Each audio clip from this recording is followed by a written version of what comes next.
All right, vamos para encima. Dímelo, champ. Estamos aquí. Vamos a hablar hoy de un escándalo que yo entiendo que cuando de finanzas se trata, es bien reconocido. Y es bien reconocido porque al igual que el Ponzi Scheme Scandal de Bernie Madoff, esta compañía fue un gigante que tomó 10 años en amasar toda su fortuna y tomó un mes para irse en bancarrota. Si tú eres una persona que sigue la finanza o es algo que te apasiona, sabes que estoy hablando de nada más y nada menos que Enron. Enron era una compañía que básicamente se dedicaban a la energía. Era pues, una compañía que se dedicaba a la energía y su fundador, Kenny Lay, comenzó con otra compañía de energía en Houston. Él era el CEO de Houston Natural Gas. Y después se convirtió en ¿verdad? En el chair de Enron. So, básicamente fue un merge. Enron comienza cuando Houston Natural Gas y Omaha, Sí, de Nebraska con Omaha Internet. Neb, se convirtieron en una. Es más o menos como lo que pasó con Boeing. La compañía Boeing en Ajá. algún momento tuvo un merge también con otra compañía. Ya ellos estaban enormes y lo que estaban buscando básicamente era acaparar más mercado.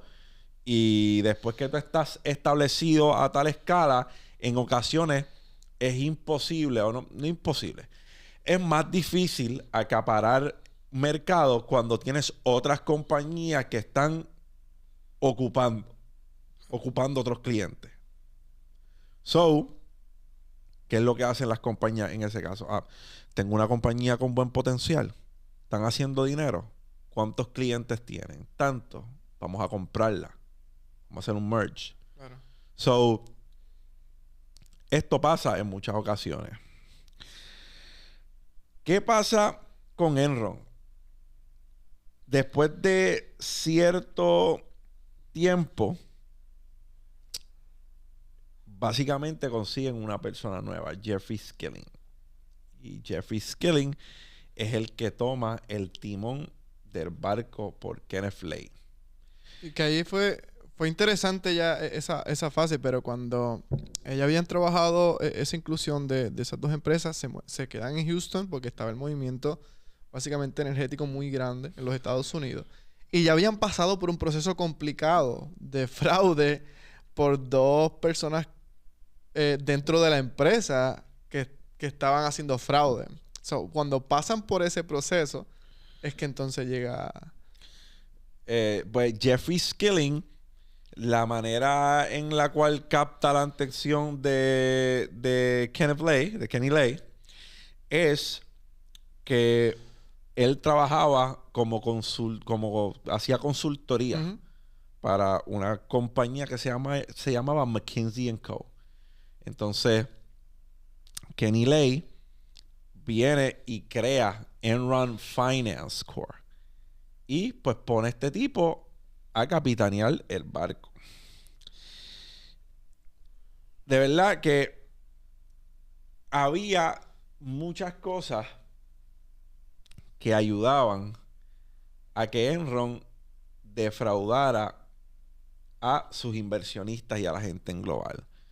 Número uno era que había mínima regulación en la bolsa para ese tiempo. Sí, en ese tiempo. ¿Sabes? A finales de los 1990, la burbuja .com estaba a millón.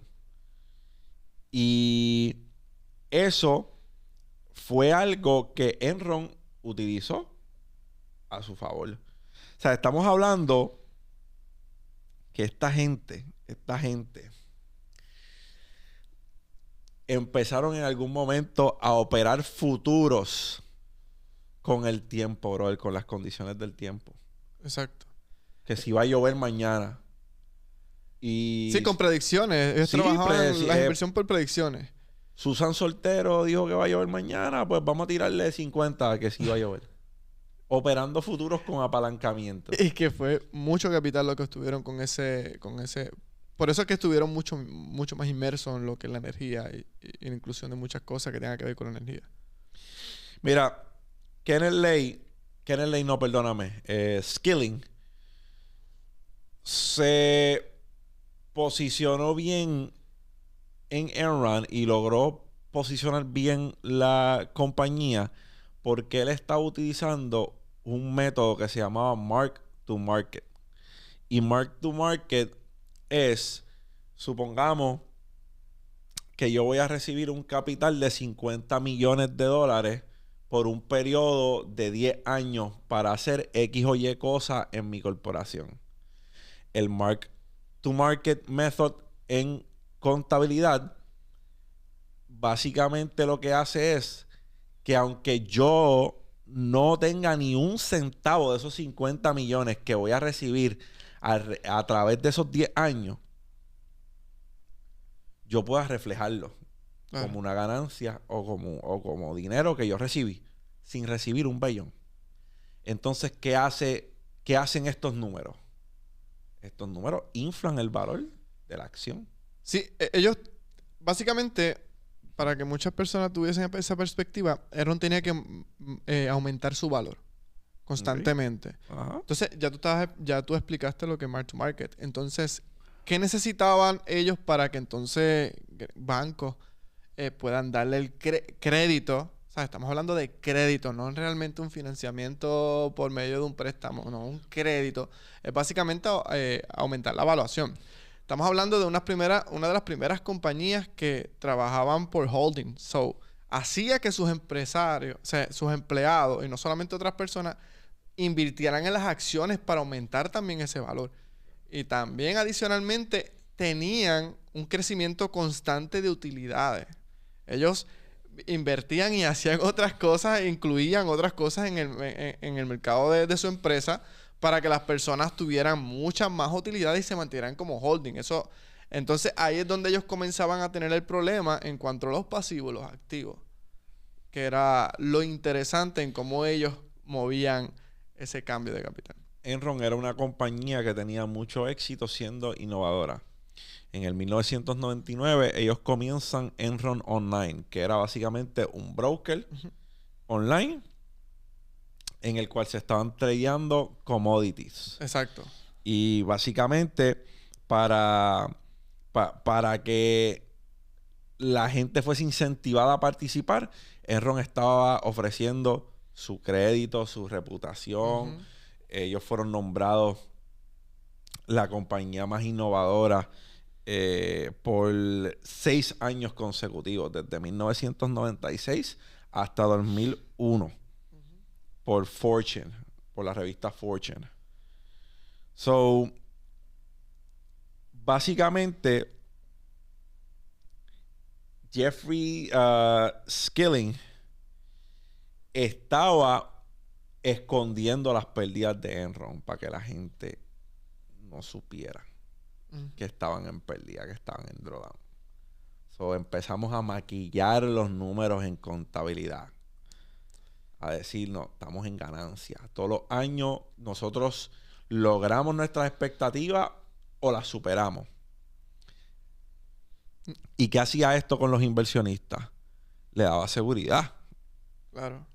Yo estoy invirtiendo en una compañía que constantemente cumple con sus expectativas o las sobrepasa. Y que comenzó a trabajar con la confidencialidad de sus empleados.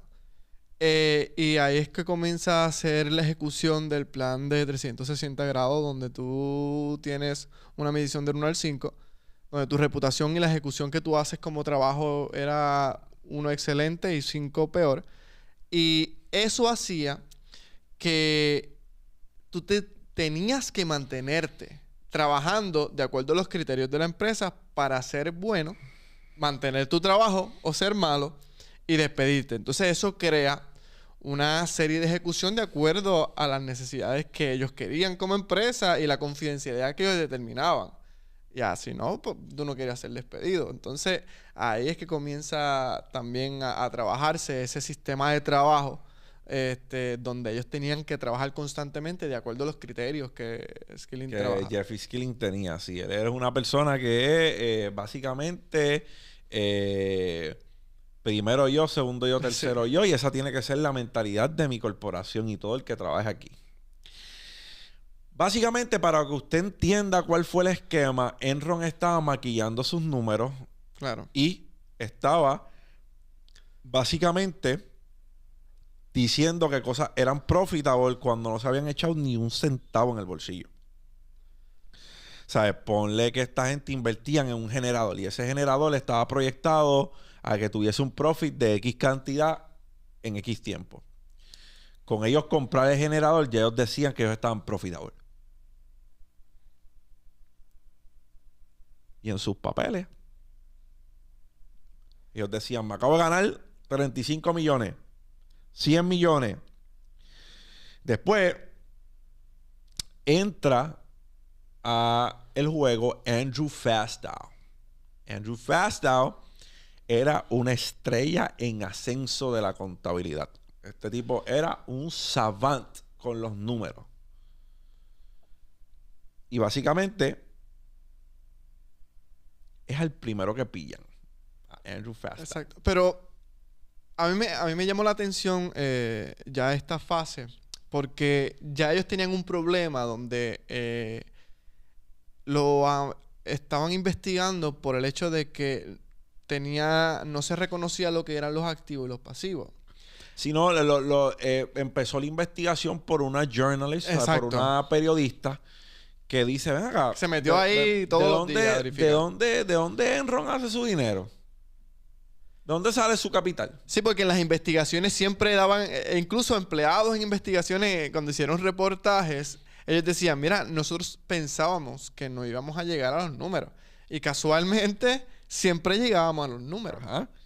Pero había una interrogante y era, ¿dónde esta gente hace el dinero? Vamos a sentarnos con la gente de finanzas o vamos a preguntarle a Jeffrey Skilling. Y Jeffrey Skilling lo que hace es, ¿qué le dice a esta periodista? Bueno, yo no sé cómo nosotros hacemos el dinero. Para eso yo tengo gente de contabilidad y finanzas que ellos te respondan. Entonces manda a la gente de contabilidad y finanzas. Y después que estuvieron 3 o 4 horas viendo los papeles, el tipo antes de irse le dice a la periodista, a mí no me importa lo que tú escribas en el reportaje, pero por favor no nos hagas lucir mal. Poco a poco fue levantando más sospechas. Entonces el SEC dice, espérate. Vamos a investigar a esta gente porque hay cosas que no me cuadran.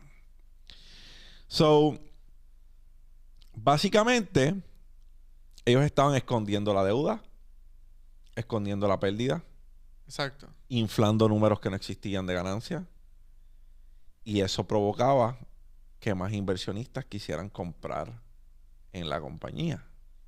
Sí, además de que ahí es donde yo hago el clic, donde comienzo a buscar mucho más, porque comienzan en la creación de pequeñas empresas, pequeños negocios que absorbieran parte de los movimientos riesgosos que hacía Enron. Y eso es lo interesante, donde Andrew crea estas empresas que en el momento en que se iban a trabajar en la contabilidad, muchas de ellas se iban en pérdida por venta, otro porque los ingresos pasivos no coincidían. Entonces ahí se mantenía ese juego de que Enron como empresa matriz pues se mantenía todo excelente. Pero esas empresas absorbían esa déficit, esas situaciones problemáticas que tenía. Entonces comienza otra investigación con Andrew, donde cambia la ley, en donde ellos hacían lo que es la contabilidad de mercado, ajuste de mercado. Y lo interesante de eso es que en la ley también le pedían que si esas empresas representaban a la empresa matriz, tenían que rendir una contabilidad de todas con Enron. Ahí es donde se les puso el juego bien interesante. Otra de las cosas que nosotros, ¿verdad? Debemos destacar es que no solamente las personas que estaban trabajando con finanzas y contabilidad dentro de Enron fueron los que hicieron que este fraude aconteciera. También Enron tenía una firma de contabilidad que era la firma de contabilidad entre las mejores 5 firmas de contabilidad en los Estados Unidos, que fue Arthur Andersen. Sí. So, Arthur Andersen, siendo una firma respetada, dio su sello de aprobación en todos los papeles que tenían que ver con Enron. Después de que cayera Arthur Andersen, empieza a caer Kenneth Lay, Fastow. Y Fastow es el primero que empieza a cooperar con las autoridades. Él rápido hizo su acuerdo. Dijo, no, tú no me vas a botar la llave, papá. Yo quiero que acordemos a que si yo choteo a gente, tú me vas a bajar la sentencia. Y creo que de posibles 25 a 30 años terminó cumpliendo 6. Que es un montón menos. Muchos. Habló. Así que choteó hasta la madre que lo parió. Cabe destacar que de este escándalo de Enron también pues hubo cosas lamentables. Se suicidó una persona que trabajó con Enron, que meses antes de que la compañía se fuera en quiebra, este caballero había vendido acciones que ascendían en los $30 millones. So, cabe destacar que cuando lo llaman a presentarse al juicio, a ser una persona que iba a testificar, se suicidó. Sí. Kenneth Lay, creo que es un mes antes de que lo fueran a sentenciar, falleció. Exacto. Según se dice que fueron problemas del corazón, etc. Exacto. Jeffrey Skilling. Eso fue interesante porque él salió de la compañía un tiempo antes y vendió todas sus acciones. Vendió $250 millones en acciones, algo así. En acciones. Entonces, mientras le estaba diciendo a todo el mundo que siguieran comprando. Exacto. Sí, él estaba... Él las vendió, pero sigan comprando. Y ahí para miren lo que hacen, no lo que dicen. Quiero ser enfático en eso. Miren lo que la gente hace, no lo que la gente dice. Y entonces ya había dejado la empresa. Cuando se hace la investigación, pues sus alegaciones eran que él no sabía nada. No sabía nada. Y ahí la gente de Congreso y todo el mundo y medio mundo está diciendo, tú no sabías nada. Pero qué bonito. ¿Tú sabes lo interesante? Que se hace la investigación luego. Causa para arresto, pues básicamente va a la cárcel. Cumplió 16 años, fue. Cumplió menos. Cumplió posiblemente 10 años, de 10 a 12 años. Y al salir, luego de un tiempo, comienza otra corporación. Comienza automáticamente a trabajar. Pero que puede hacerlo. Claro. Lo único que no puede hacer no puede ser un publicly traded company. No puede ser. Él no puede ser ejecutivo de ninguna corporación que es publicly traded. Entendimos ahí. Él no puede ser el CEO. Él no puede ser executive officer de ninguna compañía que esté en la bolsa de valores. No puede, punto. Él está baneado por la SEC. So, él puede crear cualquier corporación. Él puede hacer cualquier compañía. Y después que esté privada, por eso, no hay bulla. Pero esto es un caso bien interesante también porque cuando tú lo quieres estudiar a fondo, hay muchas cosas que tú dices, no parece muy diferente a lo que estoy viendo aquí, no parece muy diferente. Oye, es una historia más en donde nos decimos debemos tener cuidado, porque no importa la influencia. Tanta fue la influencia de Enron, de esta compañía, que el presidente en ese momento de los Estados Unidos, Bush, los respaldaba grandemente, y también Bush padre. ¿Me entienden? Estamos hablando de una compañía entre las 7 mejores del mundo. Y aún así, tuvieron problemas por medio de fraude. Y estamos hablando de una compañía pues, que hacen movidas para poder trabajar sus finanzas de forma aparentemente legal. So, tenemos que tener mucho cuidado y ser conscientes en cómo nosotros trabajamos las finanzas y pensamos que las cosas nos van a salir bien cuando hacemos los trucos que nos dicen en pasillo o que nos dicen tal o tal persona. Tenemos que tener mucho cuidado cómo hacemos las cosas. A destacar que esta gente tenía muchos esquemas corriendo. Otro de los esquemas que tenían corriendo fue en ¿verdad? Hubo una crisis de energía en California de 2000 a 2001. Y era porque estos caballeros básicamente eran power generators y power marketers. Ellos estaban básicamente shorteando la electricidad para que hubiesen apagones y que esto causara un incremento en el costo de la energía. Creaba mucho más mayor demanda, subía el valor de la empresa. El valor de la energía. Y de la energía, que es lo que ellos querían. Enron Online. Y Enron Online era un servicio en el cual se estaban intercambiando comodidades. La energía. Ellos estaban... ¿Verdad que las acciones estuvieron en los $90? Sino... En los $90. Increíble. Después que quiebra Enron, cayeron a 26 centavos. Ahí es donde bien interesante, porque comienza la investigación por estar debajo del dólar. So, esta gente manipularon hasta la electricidad de un estado completo.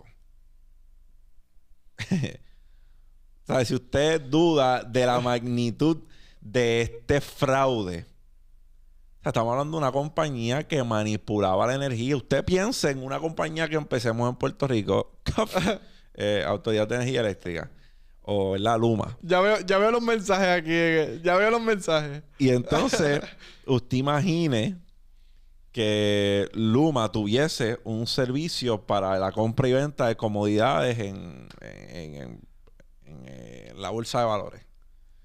Y que ellos pudiesen beneficiarse de, ¿verdad?, el alza o la baja de la electricidad. Y que ellos tengan el poder de causar más bajones de luz. Y que tenían de todo. Power outages, como el que pasó la semana pasada o antipasada, que sí, tuvimos un blackout en la isla completa, básicamente. Por una iguana o algo así, porque siempre es un sapo, una iguana que se mete en la línea.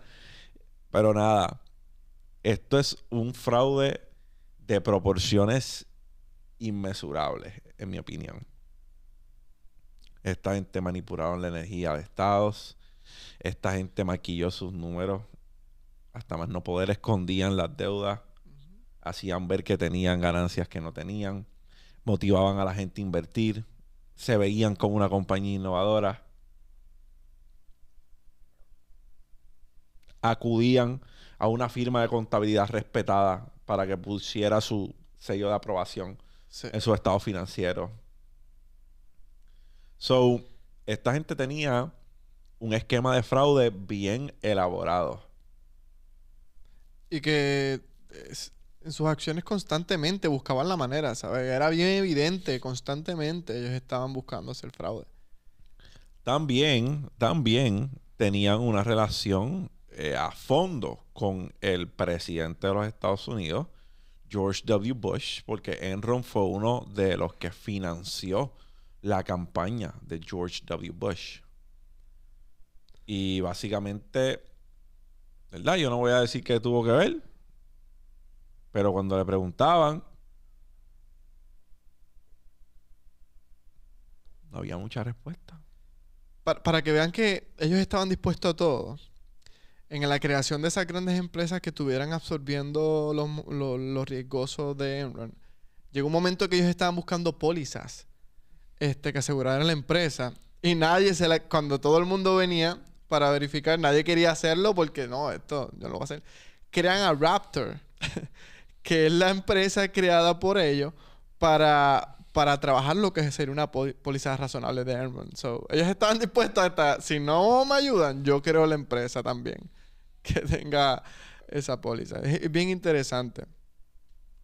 Y capitalizó Raptor por medio de préstamos de acciones y derechos sobre acciones. Esta gente está brutal. Sí, no. Lo que tuvieron fue un esquema fraudulento, ¿verdad? Magistral mientras duró. Y esta es otra de las cosas que debemos tomar en consideración, ¿sabes? Cuando hacemos análisis fundamental, quién está detrás de estas compañías, investigar, llegar a nuestras propias conclusiones. Pero casi siempre esta gente que logra estos esquemas enormes, ¿sabes? En esas cantidades, hacen todo lo posible ¿sabes? Por parecer personas de confianza. Sí, parece que todo está legal. Un ejemplo con esto de Raptor, cuando se estableció, ellos tienen el acuerdo con Enron que recibirían los incrementos de valor de esos activos asegurados y en contrapartida pagarían a Enron las pérdidas sufridas por cualquier minusvalía.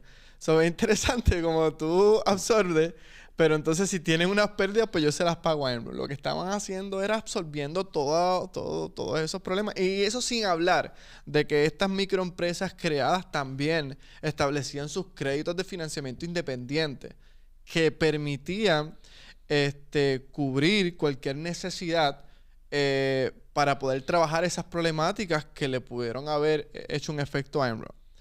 Tanto así que posiblemente se mencionó que fueron hasta unas 3.000 microempresas creadas como fábricas, entre otras cosas, dependientes de Enron, que también absorbían muchas de estas problemáticas. Por eso es que ellos siempre se quedaban como Aplos, como empresa mayor.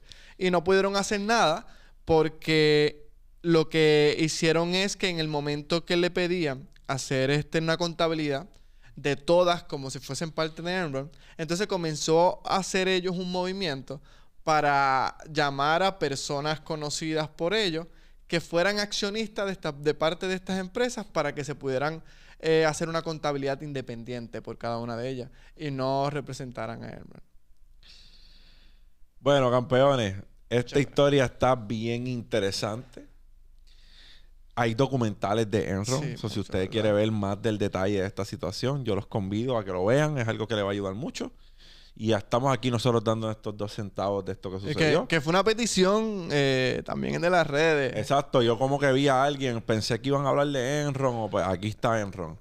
Y pues aquí hay tragedia, aquí hay pues cosas lamentables. Pero, champs, lo más que me queda claro en estas cosas así, cuando nosotros analizamos el caso de Bernie Madoff, cuando analizamos, ¿sabes? Todos estos fraudes, mano, qué importante es el que hagamos una investigación. Qué importante es el que nosotros evaluemos. Y qué importante es tener los valores correctos, porque todas estas personas fueron corrompidas por dólares. Sí. Todas estas personas fueron movidas por un interés capital. Muchos de ellos no tenían necesidad. Claro que no. Bernie Madoff era un market maker. Su negocio limpio hacía 100 y pico millones al año. ¿Cómo? ¿Por qué necesitan más? ¿Por qué? Ahí es que estamos viendo la importancia de los valores, de los principios. Porque estas personas, muchos de ellos, no necesitaban hacer lo que hicieran. Buscarte 15, 20 años preso que no vuelven en tu vida por dinero. Y que hay que tener claro también, y esto es bien importante, a veces nosotros decimos, mira, esto es de Skilling, esto es de Clay, esto es de Andrew, pero Oye, básicamente la influencia que ellos tenían movieron mucha gente a ese fraude. Mucha gente trabajó ese fraude.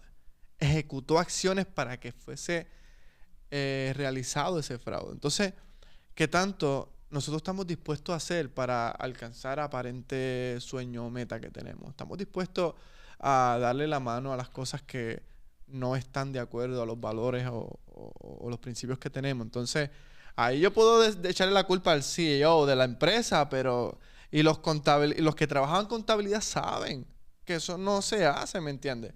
La influencia que nos rodea nos puede llevar a tomar acciones que no sean acciones que estén de acuerdo a nuestros principios, nuestros valores. Entonces, no echemos la culpa cuando nosotros también somos parte de ese proceso.